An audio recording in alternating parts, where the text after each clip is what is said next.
Hey, welcome again to another episode of Triple Play, and we are excited that you're listening in and continue to help us out. Don't forget to like and subscribe, since my buddy Scott is not here at the moment. You know, I'm sitting in Scott's seat, so probably I should be the one to say like and subscribe, because he's the one who always does it. That's right. Like and subscribe. Yep, and don't forget to share, comment, and hey, if you guys have the ability, we love support. That's always a great thing too. You can support us for as little as $3 a month, and yeah, all those links are on every episode, so please consider all that. With that said, don't forget to support those that do help support us, and that would be Andy McCollum and Resource One at 636-458-1798, and also all that great design work that you see, our website, our shops, our all the gear, all that stuff is done by CS Design, and you can use them at 573-436-3717. Chris and his team do an outstanding job. Can't say enough about it. So, all that said, today we are here with the Missouri Association for Creation. We just got done doing a project. We were in the middle of it, kind of too, and this project's a little different. It's going to be fun. I think you guys are going to enjoy something a little different for the next week or so as this drops. And we went to the zoo. Yeah, we went to the zoo, and during that time, got to check out an assortment and variety of animals and the uniqueness behind them. And so today we have Scott Jarus, and Marv is back. So hey, everybody. So regular now, aren't you? Yeah. Well, you know, maybe after the third time, they'll probably have had enough. So I probably got one more. We'll never have enough, Marv. We love having you here, man. It is great to have you here. And so you guys, to give us a little bit about Missouri Association for Creation, and then walk us through, you guys want to kind of set up this presentation for everybody. Yeah. Well, previously, yeah, I think we talked about that we've been around since the early 70s, 1972 to be exact. A couple of grad students at Mizzou decided they weren't hearing everything they needed to hear in this whole debate about evolution or creation, and really that's true at any secular university, and unfortunately at some Christian universities you hear one side of it. Yeah. And so they started the Missouri Association for Creation. And so we have been actually defending biblical creation for over 50 years now. Awesome. And that's our focus. The way God describes it in the Bible is the way it happened, period. That's what we believe. And we defend that not just from a biblical standpoint, but from a scientific standpoint. Yeah. And honestly, from a common sense standpoint, I mean, a lot of this is common sense. So, at any rate, we back in, I guess, in the early 2000s, you know, Lord saved me when I was 50 years old. He said, "I've had enough out of you," and I got interested in creation. And at the time, I was going to church with Scott, and Scott was our local creation head, I guess you'd say. And so I sought out Scott, and he directed me some places, and creation ministries and Answers in Genesis, and places where I could get answers to my questions. So I started going to the M.A.C meetings. He suggested, here's a place you can go. And at the time, we were kind of a coffee klatch group. In other words, we'd meet once a month, and they'd have an early bird video for people who didn't want to go home from work and then come back for a meeting. So they'd have an early bird video, and then they'd have a speaker, and then everybody'd go home, and nobody was doing anything for the kingdom. So, and I think I said this in our... Yeah, it was great. Information for those who wanted to grow. So it's more disciple growing versus outreach. Exactly the case. So at any rate, I wrote, because we had all kinds of people with all kinds of knowledge, and I was learning a great deal, and I just I sent a letter to the president of the organization, whose name was Ivan Bergner at that time, And I said, hey, we need to start a speakers bureau and get out in the community. And I think I said this last time I was here. He called me on the phone and said, congratulations, you're in charge. So I immediately called this guy. And you would regret later, probably. So at first we had 7 speakers, and most of them are still around with us. We do have some new ones. But it was slow to get going. And what really set us off, what really got us going, is Scott had this idea for our zoo day. Okay. And so he got this thing started, and I'll let him kind of take it from here. But this is really what got our Speakers Bureau going, and what got us moving in that evangelistic arena. It was a catalyst. It was the catalyst that kind of took you out and got the community involved, understood that this was not just an informational thing that you show up at a meeting, grab a cup of coffee and watch, but now you guys are reaching out, you're utilizing tools that everybody visits the zoo, right? Right. If you're in the area, no matter what city you're in, you're going to go to a zoo, which also means that what's going on here could be duplicated with other forms of M.A.C in other areas. Absolutely. Thanks to you, had a helmet on here, and the guys like that going around and being able to do these type of things. Well, the bad thing to me is that, and this still happens with us, is that whether it's at the zoo or we're speaking at a church or whatever it is, that they come up to us and they go, "How long have you guys been around?" We go, "We've been around for 50 years," and they go, "How come I've never heard of you before?" Right? Yeah.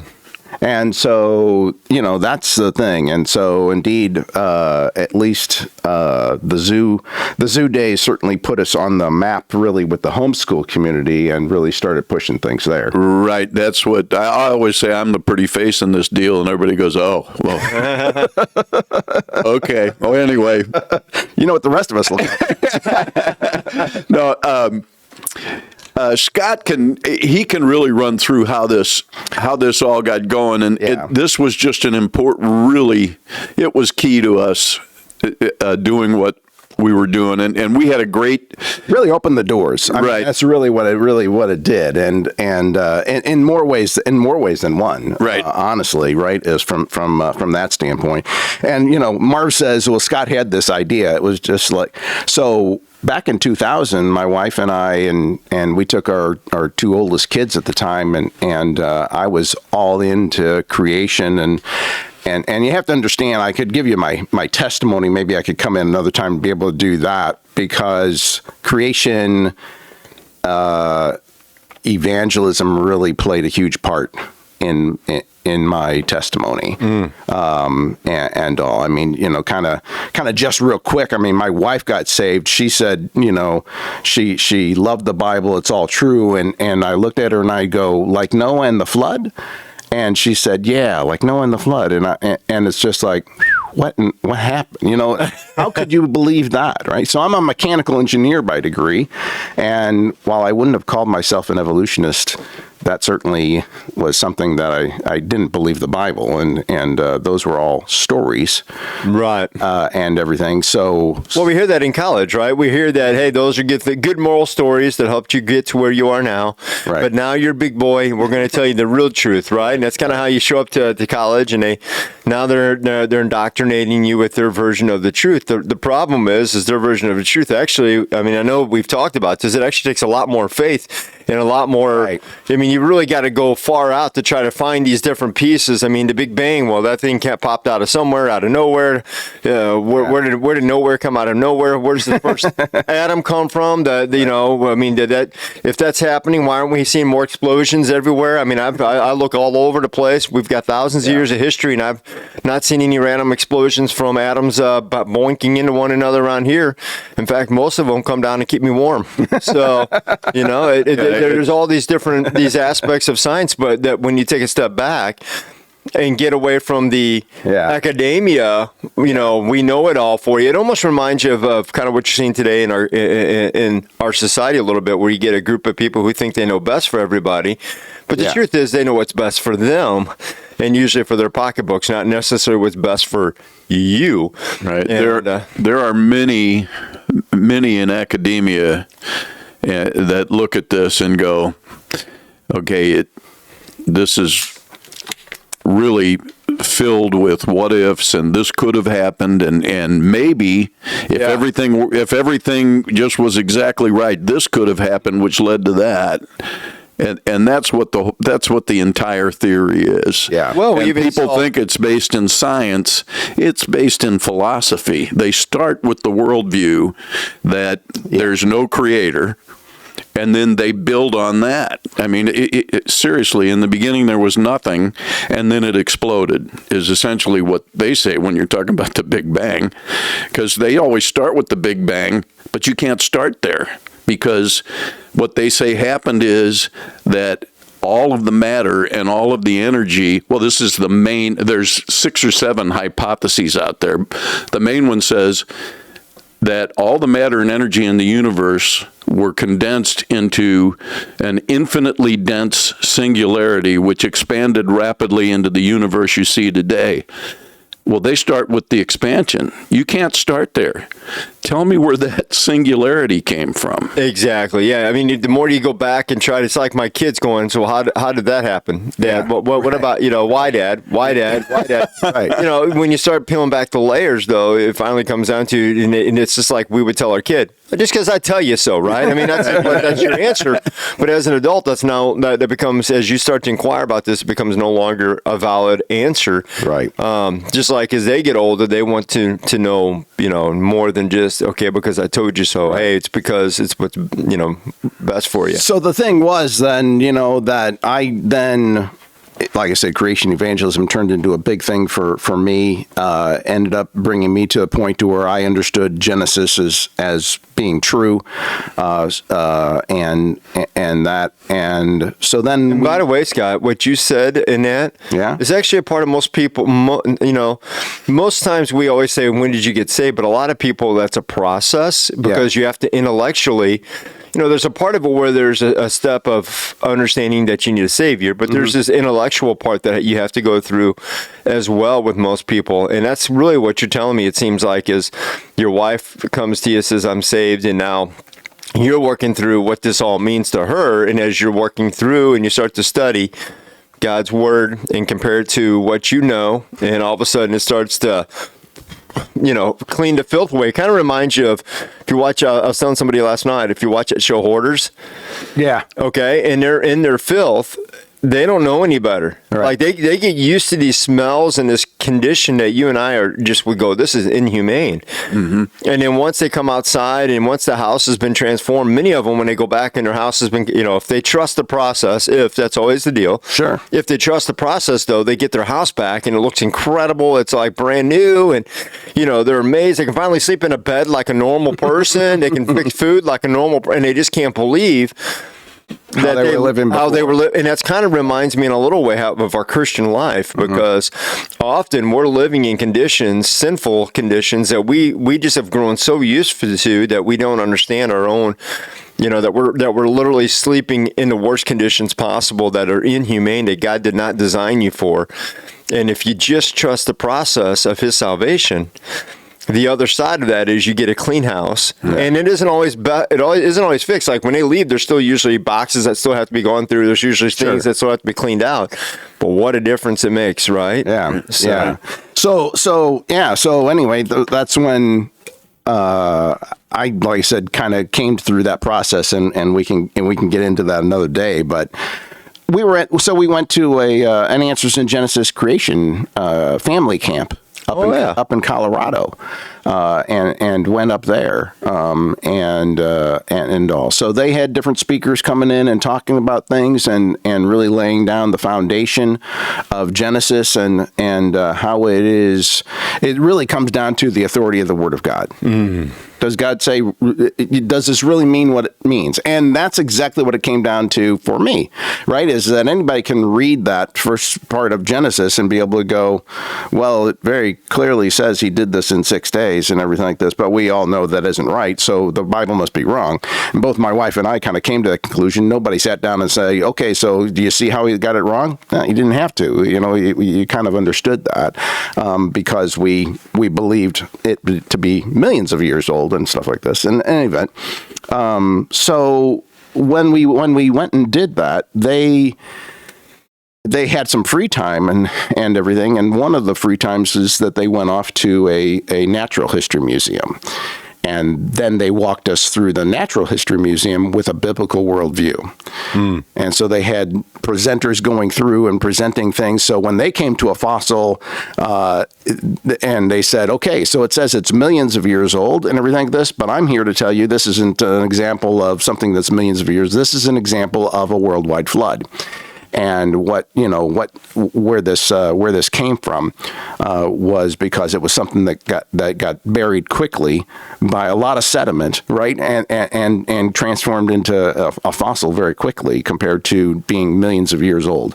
So they would give us things like that and give us more of a biblical worldview. But that same group that was doing that, they also had a flyer there that I looked at, and it said that they did stuff at the zoo, and I was just like, oh, that's interesting. And I was just like, I don't know why couldn't we do that in St. Louis? St. Louis has got a free zoo, and I was like, we've got a great homeschool community here too. I think that would be a great thing to be able to do. I came back and I told Marv about it, and it sat for several years, and then Marv went to a homeschool.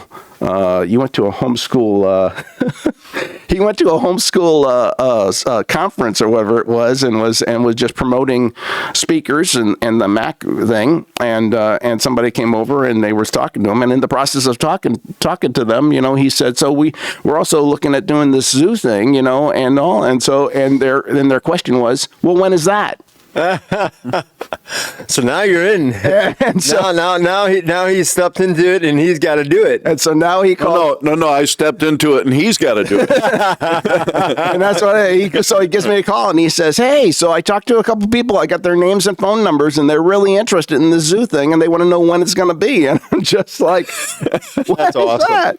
That's awesome. So, but the thing that I didn't want to do, so the groups that they had were, when we were in Colorado was, they would take like 15 people and one guy was taking them through.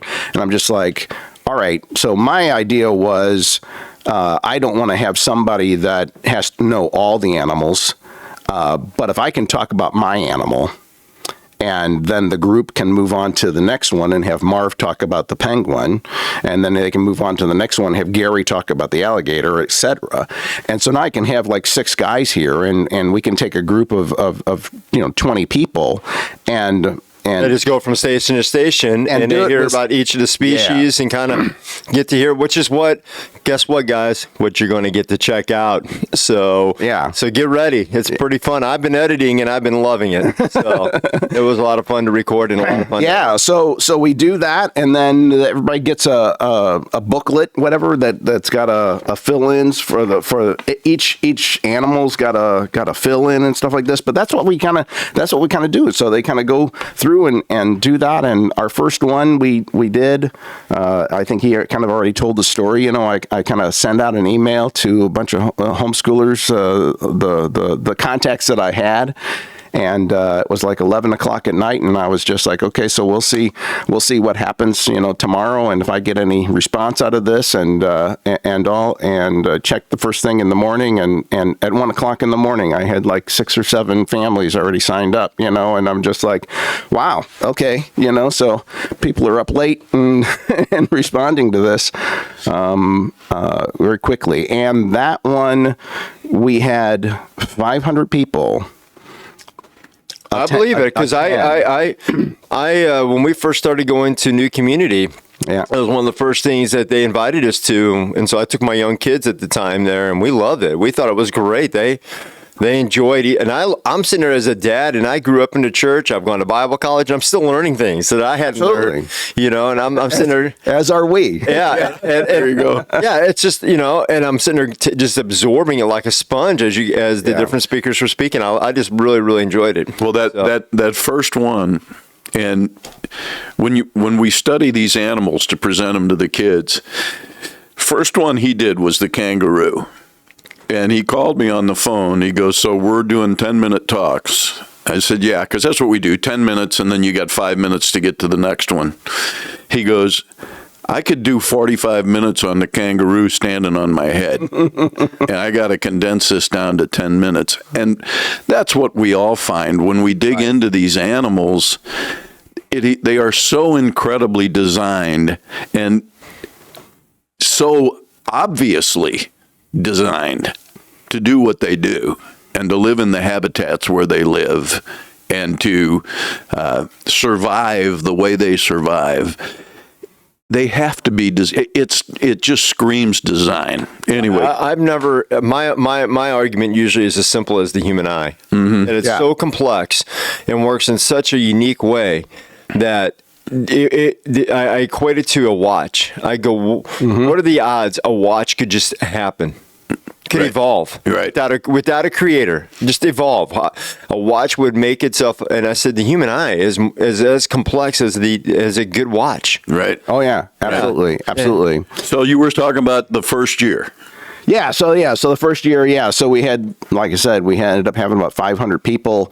The response was so great that I was like, okay, Marv, I was thinking I was going to have 6 people or 6 speakers with 20 people in a group. I says, that's not, and I'm going to do this in the morning. Now I'm doing it in the morning and in the afternoon, and I'm adding a 7th speaker, and we're going to have 30 people in a group, and so I'm just like, okay, so that's 210, and then twice is 400, and I was just like, and we ended up doing, I think, 35 in a group to really kind of get but we ended up having indeed 500 people kind of come that first time, and I had a wait list as well, Josh, and so we got done with that, and it went so well, and Marv looked at me and he goes, we're doing this again in the spring. And we'll do the exact same 7 animals, and you'll take your wait list, and let's just run it again in the spring. And so that's what we did. And we had another 500 people show up in the spring. So 1,000 people, and that's what we've been kind of running for years the last 10 years. Except that now we're doing 2 days in the spring and 2 in the fall, because we actually had some run-ins with the zoo folks, and Scott calls them and tells them, even with that first one, he called them and said, hey, we're coming, here's what we're doing. And the reason we had some run-ins with the zoo, they had some good points. Our groups were so large that we were disturbing some of the other visitors. Right. So they asked us to pare down the number in a group. They had some other questions or suggestions for us. And there were some other issues as well that maybe Scott can kind of tell you about. But after the first couple of years, we ironed all those out, and the people at the zoo have been awesome to us. I was going to say we had a really good experience. I mean, the only time I had anything when we did all our filming was right before our last one. A gal came up and said, "Hey, have you guys gotten permission for this?" And I said, "Yeah, absolutely. Would you like?" I'd printed out the email, and I said, "Would you like to see the email?" She said, "No. We're good." She goes, "I just wanted to make sure." They didn't make me aware of it. I said, "No problem. If you need, I got the email. I'm glad." I said, "We're actually on our last one. We've been trying to, as you see, we're off in the corner, trying not to impede anybody else's time at the zoo as we're doing this." She goes, "No, I really appreciate that. Yep, you guys are fine." Yeah. So and that was, but they've been wonderful. Yeah. They really have been, and all. So. And so several different things when we start the zoo, before we start talking about any animals, we kind of do this introduction, and the thing that I like to do is look at it and I'd be able to go. Why don't you give us the introduction? Well, and that's why. So really, the zoo is not. We look at it this way, right? Is that the zoo is really the art museum for God. That this is where he displays his creativity, his wisdom, just the beauty, and all these different things that he displays here. We all come and look at the animals, but the creator is not mentioned, right? Right. The animals should really point us to the creator, and they do, and they do. So I got to talk about that and be able to say, it would be like going into an art museum. You don't go into an art museum and nobody sits there and says, well, this, all these happened by an explosion in a paint factory, right? And what would that do? So I kind of laid that out there. I also, I'm going to bring this up because it's Romans 1:20, 18 and 20. You're right in there, Will, where it talks about God, and it says, that from the beginning, right, of creation, that God's infinite, I'm trying to remember, invisible attributes are clearly seen through that which has been made, is what it says. And so in looking at that, it's like, okay, so when we go and look at these things, and it says as well that it's that it's clearly seen, so that men are without excuse. Mm-hmm. What is it? Romans, what did you say? Romans 1, 18 through 20. Yeah, 18 through 20. All right. I should have pulled that up. I'm doing it right now. You're doing it. Yeah. I'm going to try to see if I can put it behind you for just a second. Oh, on the screen. Yeah. If I can get it to work. Sometimes I can get these things to work. Technology is always an interesting tool to get. But Scott's been teaching me. I got the young guy teaching the old guy. The young guy. Listen to you. Yep. The young guy teaches the old guy how to do all this. So we'll see if this works. Right behind you. There we go. And we're on 18. All right. So, yeah. For the wrath of God is revealed from heaven against all ungodliness and unrighteousness of men who suppress the truth in unrighteousness. Because that which is known about God is evident within them, for God made it evident to them. For since the creation of the world, his invisible attributes, his eternal power and divine nature have been clearly seen, being understood through what has been made, so that they are without excuse. For even though they knew God, they did not honor him as God or give thanks, but they became futile in their speculations. Yeah. And their foolish heart was darkened. Professing to be wise, they became fools. One of my favorite verses. Yeah. Mm-hmm. And exchanged the glory of the incorruptible God for an image in the form of the corruptible man, and of birds and four-footed animals and crawling creatures. Therefore God gave them over in the lust of their heart to impurity, so that their bodies would be dishonored among them. So if you kind of go back, right, and you look at that, indeed, it talks about that, so how he has revealed his invisible attributes. And I go, so what are God's invisible attributes? Right. And so we look at it and you say wisdom. Wisdom is something that's invisible. Right. But you can see it. Right, and it's just like there's goodness, right? To see if somebody's good and everything like this. It's somewhat invisible, and yet you can see it through that which they've done. And in the same way, God is saying that, right? Is that his invisible attributes, his eternal power and divine nature is what? It's clearly seen through that which has been made. Right. And it says that. So much so that they are without excuse, talking about men being without excuse for saying that there's not a God.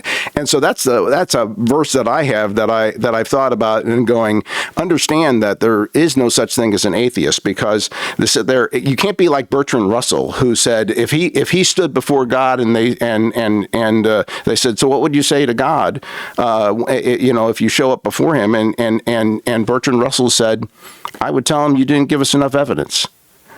No, this verse says you have all the evidence you need. Not only do you know that there's a God, but you know things about this God. You know the attributes about God. You know that this God is a faithful God. Sun rises every day. Do you have, you know this is a good God because you've got food on your plate every day. Who's bringing you that, right? Is that something that you made?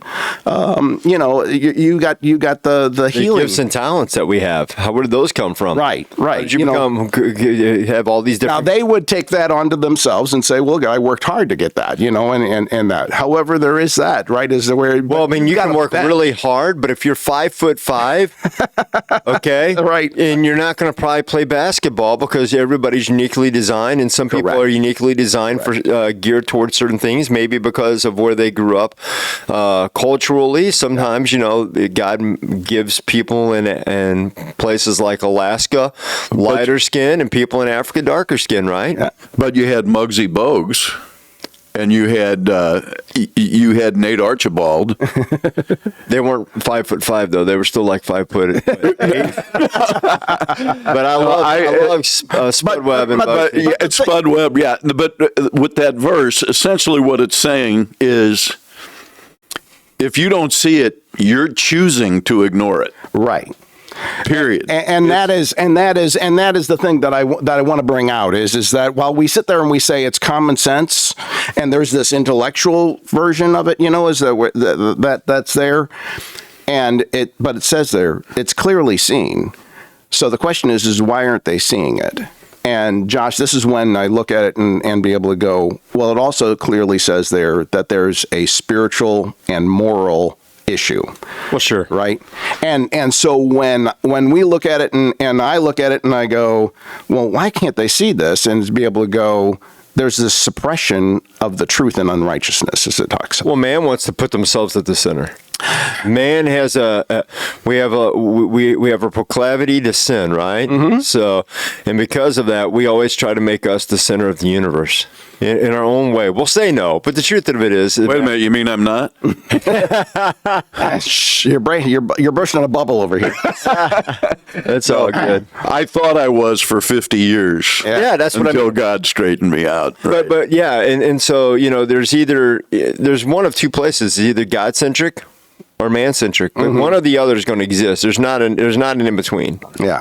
So when we end up going through that, though, that's the thing that gets me is that there's these invisible attributes of God that you can see. So when we go to the zoo and be able to say, so we are here to redeem the zoo and to bring forth and show you from these animals, from what's been made, those invisible attributes of his wisdom, his power, his goodness, his mercy that's been displayed in these animals and what they can do. So that's really what we're there and God makes it very easy. I mean, to really proclaim his wisdom through these animals because of they're incredible the way they are made, right? So we're still doing about 500 people in the spring and 500 people in the fall. So then you can go to mocreation.org right now and start getting ready to sign up and putting those emails in so they can get on that list. Yeah. Right. The next one is September 25th and 6th? Yep, 25th and 26th. Yep. And for those listening, this is in 2023. So if you're listening next year or something like that, but go to mocreation.org and if you don't see a time up yet, just reach out. They'll let you know when their next one's going to be coming. Yeah. If you go there and you go under events, underneath there it will come up with our zoo tours and it'll give you directions on how to contact us and also. So I'm putting it up right now. So you got Mo Creation, you hit that, go to events. All right. And we got Zoo Day. Boom. Guys, this is what you can do. Yeah. So here you go. There's the presentation on coming up. Yeah. So and Josh, something we should let people know as well. First of all, you're going to be blown away with these animals. Mm-hmm. You're going to be blown away when you learn some of the things about these. The incredible design in these animals. But we also will, if you've got a homeschool or a small homeschool group or a Christian school, we've done some special events where we won't have all 7 of our speakers there, but maybe there's, we just did a small Lutheran school that brought like 20 kids and 10 adults, and we had 2 of us there. And we each did 3 animals for them because we've got actually 4 different tours that we do. Yeah. Okay. So in other words, you can come 4 years in a row and you won't see the same animals. What's good about that too is that when you watch these upcoming clips that we did, that we're going to be dropping right after we drop this introduction, they're going to see, but know this, if you guys sign up, you're not going to always see all those exact same animals. Right. You may catch 1 or 2, but you won't see all of them. And we did it on purpose because if you watched even like the one prior, we had you with the bombardier beetle and we had the giraffe. So we didn't, going and trying to do some of the ones we'd already had on the show and had already discussed didn't make sense. So folks, just being there also is different too. I mean, we're going to put it out on video, and if that's your best chance of seeing this or your introduction, that's great. But I still, even if you get some of the same animals, you're going to enjoy the tour and your kids will too, much more than watching a video. Yeah, so, right. Yeah, it really is. I mean, we get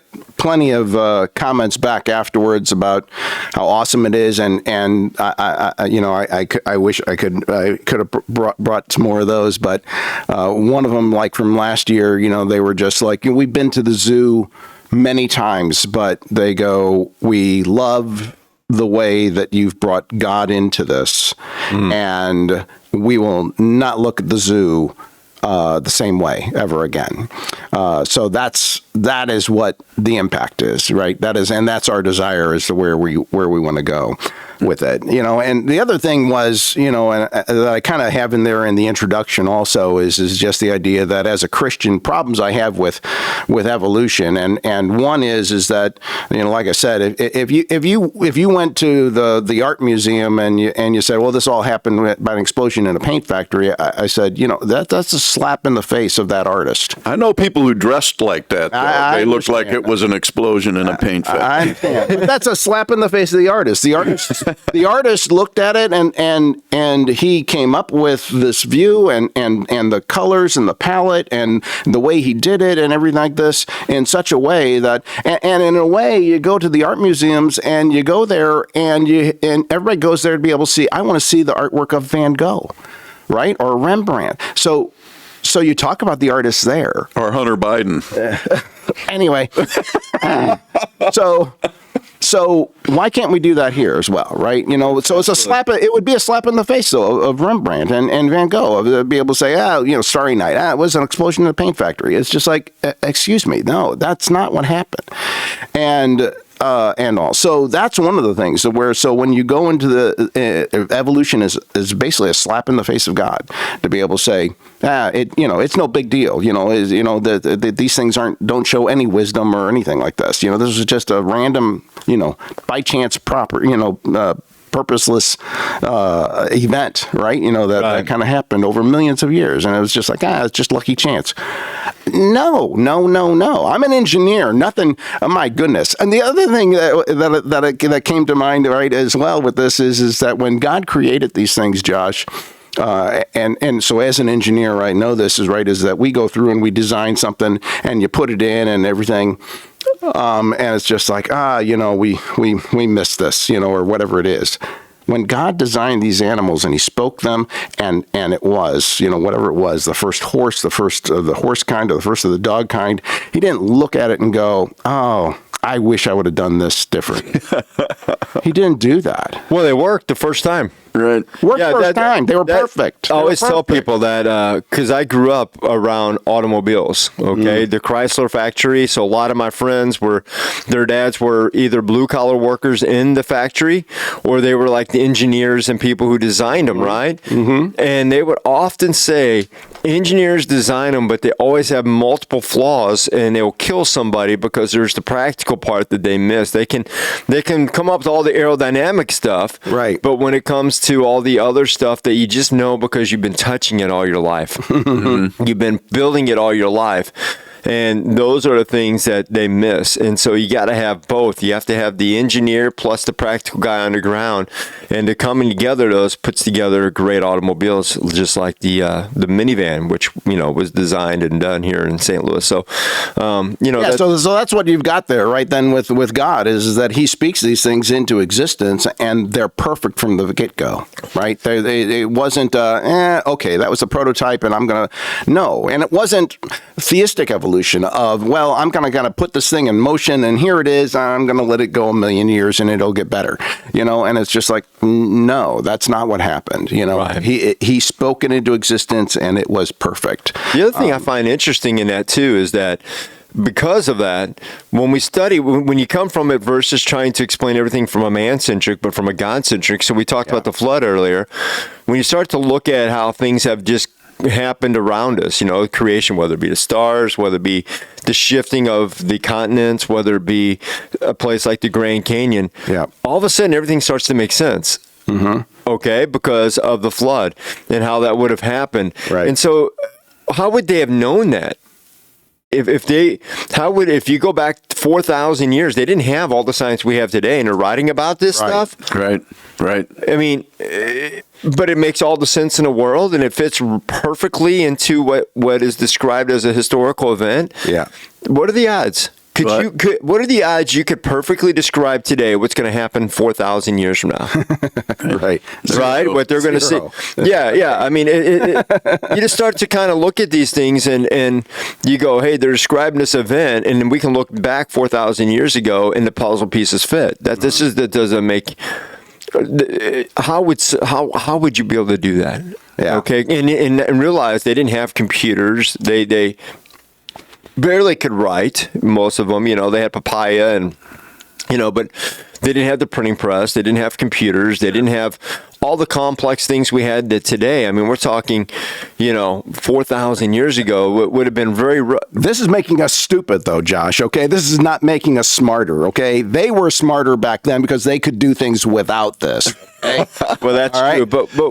But yeah, I mean, but the thing is just the 4,000 years ago, they'd be writing this, and we could look back and say, okay, the Grand Canyon fits perfectly with that. This makes all the sense that these mountain peaks having these fossils make sense because that would have done this. And looking back and just seeing, and then to be able to know that we have the ark sitting out the side of Mount Ararat. I mean, how do you explain that? We have a boat literally sitting off the side of a Turkish mountain.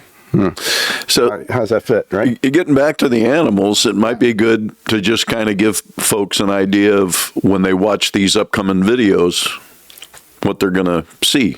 Yeah, so what they end up going through is they'll give an introduction, more or less of the animal. But as they walk through this, it's very much like what Marv was talking about earlier, where he starts talking about the giraffe and all. So we'll have 7 different speakers out there, and we've got a circular path that they follow and everything like this as they're going through, and so speaker to speaker, and so when they get there, then they'll be talking about that particular animal, and then go into, well, here's some design features of this animal that clearly point to the wisdom of God and the goodness of God and things, and so that's one of the things that we've got going on. Did you? And in the videos you'll see it's a little bit different because Scott and Josh are actually there asking questions about it. Yeah. But it's the information is essentially what you would get on the tour. Yeah. And I think we actually did. We had 4 of us down there, and we did I think a total of 9 animals. I think something like that. Yeah. No, we got a whole bunch. I think I'm down to the last 2 in editing, so I'm hoping to finish those today. So we'll start dropping these next week. This will probably be our Monday introduction, and every day for the next week or so, they'll start to see an animal drop every night. That didn't sound right. An animal drop. They don't die, do they? Well, the video will drop. A video would drop. Okay. It'll drop. It'll drop is the word for being able to go online, and it goes out to exactly. It'll be on YouTube, Rumble, Spotify, iTunes, Apple, Google, anywhere that they allow social media. Yeah. And for as long as they allow creation stuff out there, so that's why we people have asked, why do we do Rumble? Because we don't have as many viewers. I go, well, right now we may not, but down the road, I don't know. We've seen censorship and we've seen suppression of biblical values. So because of that, I'm trying to make sure that we're out on as many platforms as possible that allow free speech. Only makes sense. And allow folks to check them out. The other thing that I've got with evolution, though, really, as we kind of go through this, one of the big things I kind of hit on is the idea that evolution, as from a Christian standpoint, evolution makes man out just to be another animal. Right. And if we're just another animal, if we evolved from these apes and or an ape-like creature, as they say. So if that's the case, then we're just another animal. There's nothing special about us, and so I'm clear to be able to say that is not true. That we as people are made in the image of God. That's not true for any of the animals, and And God didn't send his son, Jesus Christ, to become a monkey or an ape to save the apes. He became a human to save us and to save Adam's race. And we're the ones why everything's in trouble because of our rebellion. The animals did not rebel against their creator. Right, it was us. It was us. It was us, Josh. And we and because we rebelled, now as it says as well in Romans chapter 8, is that the whole world groans in this, waiting for it to be redone and that. So that's the thing. So it's all happening because of us. But that's one of the things, is that we have been made in the image of God. We are not an animal. I know I'll kind of point that out as well, as be able to say that's why at night you guys all go home and they're still in the cages, right? And so we're different, but we can learn things from these animals. But the big thing that we should learn is that we are different from them, as I think we even talked about with the chimpanzees and things like this, and to be able to say, you don't see them like doing artwork. You don't see them building houses or skyscrapers, or they don't doing these things or even making music from that standpoint. Those are all things that are human. Right. From that standpoint. Now, certainly they're going to point to birds and say they whistle and they make beautiful music as well. But it's very repetitive in a way, unless you're the mockingbird. But so those types of things that we look at and be able to say, we're just not another animal, right? We've been made in the image of God. That's very special and very precious. And because of that, God sent his own son into the world to be our representative and to live that perfect life that none of us could do, right? To live that righteous life that we needed. And then ultimately, he dies on the cross, not for his own sins. He dies for my sins. He dies for your sins. And it's just like, and then exchanges. There's that great exchange, as it is, right? Where he who knew no sin became sin for us, that we may what? Become the righteousness of God. Mm-hmm. So there's this great exchange of Jesus taking our sins and his righteousness being imputed to us, that we can be right with God through what Christ has done. Not on our own works, right? Not on anything that we've done, but because of what he's done. And if we repent and trust in his work and repent of our sins and turn to him and believe and trust in the work of Christ on the cross, that did it, that was complete, as is, it is finished. It is paid in full. There's nothing more that I have to add to that. That's a huge blessing. You talk about that relief of being cleared out, and that's a tremendous thing to be able to have, and to be able to know that my sin debt is paid in full. There's nothing else I have to add to that. And this program is designed to point to that. The zoo, yeah. To point to that. As is, our Speakers Bureau, we just had our meeting Monday night, and we have a guy here locally, Dr. Joel Brown, who is a PhD molecular biologist. And he actually teaches at the high school level in the Ferguson-Florissant School District. He teaches outside in nature, is where he holds his classes. And he's doing a 5-part series. And he is, bit by bit, in this series, taking apart the theory of evolution from a scientific standpoint. And he does it so clearly, and so that the layman can understand. Mm-hmm. You mean, so it's not as complex as Darwin's black box? When I was reading that, I had to call my engineer friend and help me understand what it was talking about when Michael B. was going through all that, because I was like, man, this is way over my head. I'm going to need some help digging through this. Well, he's done such a terrific job, and folks, when I say it's common sense, So It really is. You don't have to be you don't have to be a nuclear physicist to take a look at this. I mean, I believed when I became a Christian, I believed the theory of evolution. I wasn't like rabid about it or anything. I just believed it. Why? Well, they taught that to me in school. Right. But when I started studying creation and looking at it, and I started looking at, I'd get these little bits and pieces. Well, that don't make any sense. Well, that they say that happened, but that don't make any sense. The way Joel deconstructs the whole thing, it is you have to sit there and go, this makes total sense. Right. Now, we're pointing to a creator. There has to be a creator. Okay? The question should not be, well, Is there a creator? is there a creator? The question should be, who is he? And as an organization and as Christians, we trust the Bible, who tells us 5 times in the New Testament that God the Father created everything through his Son, Jesus Christ. And, the Bible is historically accurate. It's a historically accurate document. The prophecy in there is incredible.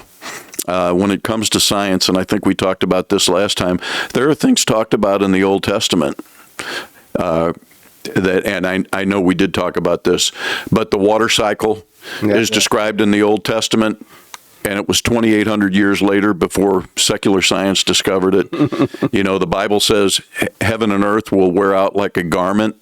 The second law of thermodynamics says that everything is running down. Yeah. Okay. That was like 2,600 years, I think. Yeah. Written in the Bible 2,600 years before science identified the second law. So there are a lot of reasons to trust the Bible. The Bible tells us that Christ is the creator. We want to, as an organization, we want to point to that. And we want to use things like the animals at the zoo and people like Dr. Joel Brown to point that to people. Yeah, most time it comes with conversation, because just like you said, a lot of people go to school. I've had family members and other people go, well, the flood didn't happen. I said, what? What do you mean?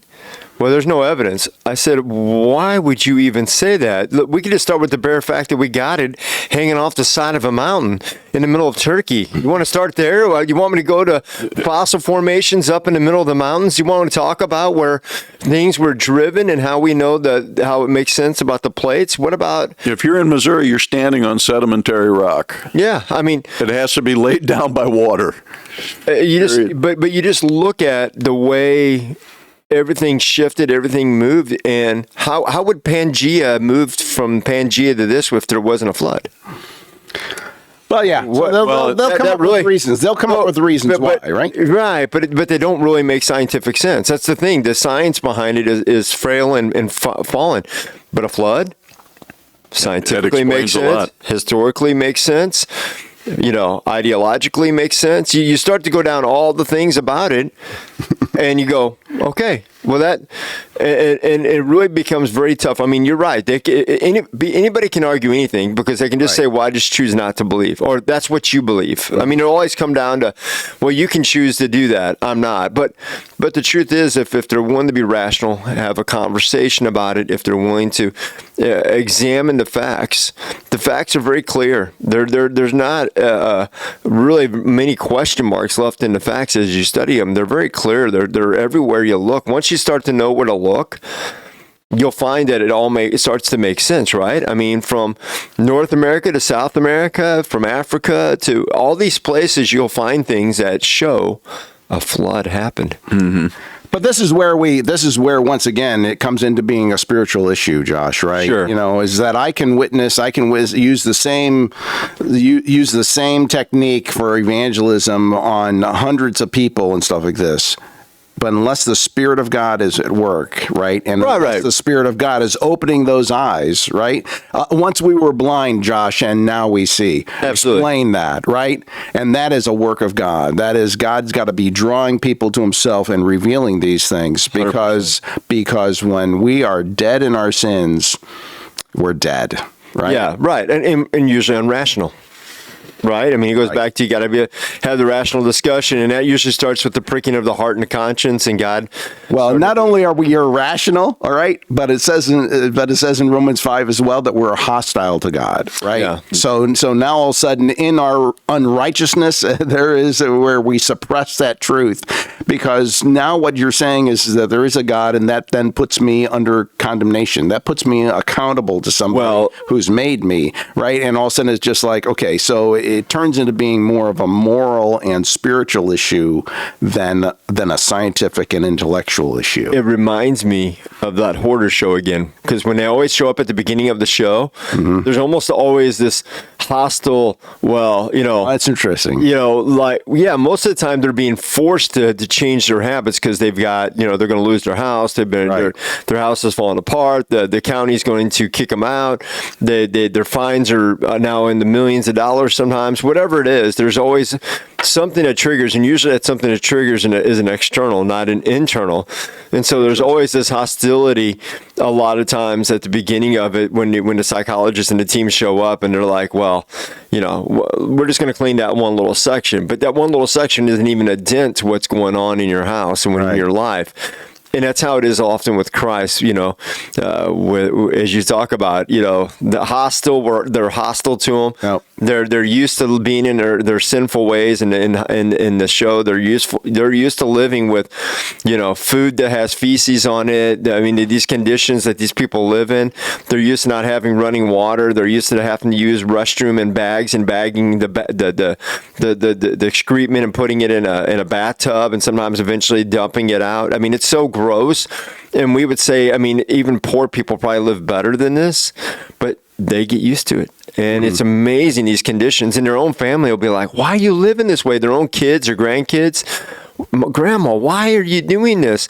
And they're so caught in their ways. Their minds are so wrapped up in this, whatever it is, usually, and so I just think when you say that, it's been because we just finished watching a series on Netflix.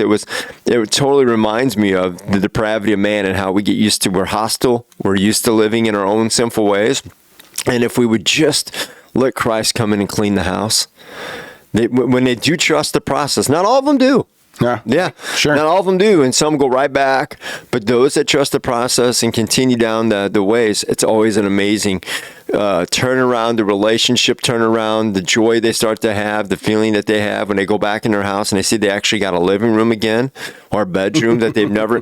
Some of these people sleep. They'll have a house. They'll have a 5,000 square foot house, and they'll be sleeping in a chair. Sure. But to even get to that chair, you have to do gymnastics. Sure. It's unhealthy. They'll have stuff stacked up, and you're like, how do you even know where to go? The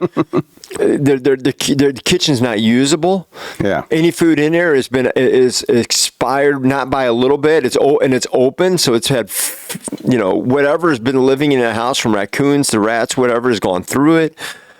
Just nasty stuff, and it's just amazing to me. So when you say that, it makes all the sense in the world that, it takes an act of God. It does. For us to change our ways and to see our sinfulness as what it really is, and even see our best 5 minutes as filthy rags. Yeah. Because even our best 5 minutes compared to God's glory and God's righteousness are but filthy rags before a holy God, right? Amen.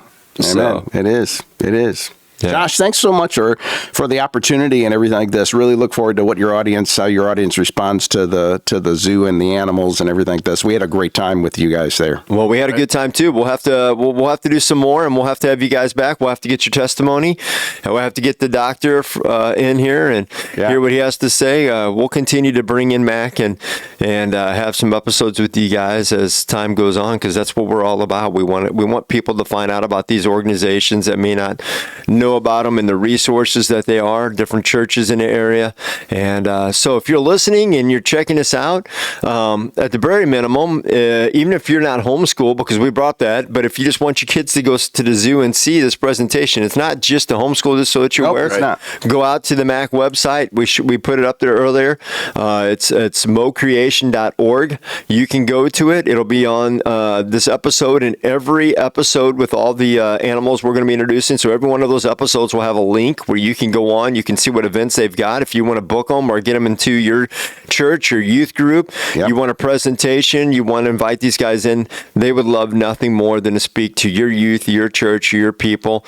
And keep an eye out because we'll keep bringing them back, and we'll keep putting out some good content on the podcast so you guys can continue to grow as well as we are, as every time I have the conversations with these guys as well. So with that, thanks again for listening in. Don't forget to like and subscribe. Don't forget to share and comment and all that good stuff. And this will be dropping, and right after this, you'll get all the animals. I think we're going to be dropping them every day afterwards, Monday through Friday for, we almost got 2 weeks worth. So you'll have quite a bit of animals that'll be dropping. So enjoy those, and keep looking out for great content. Thanks for all your support. Yes. And we'll catch you next episode. All right. Thanks, Josh. Thanks, Thank you. Josh.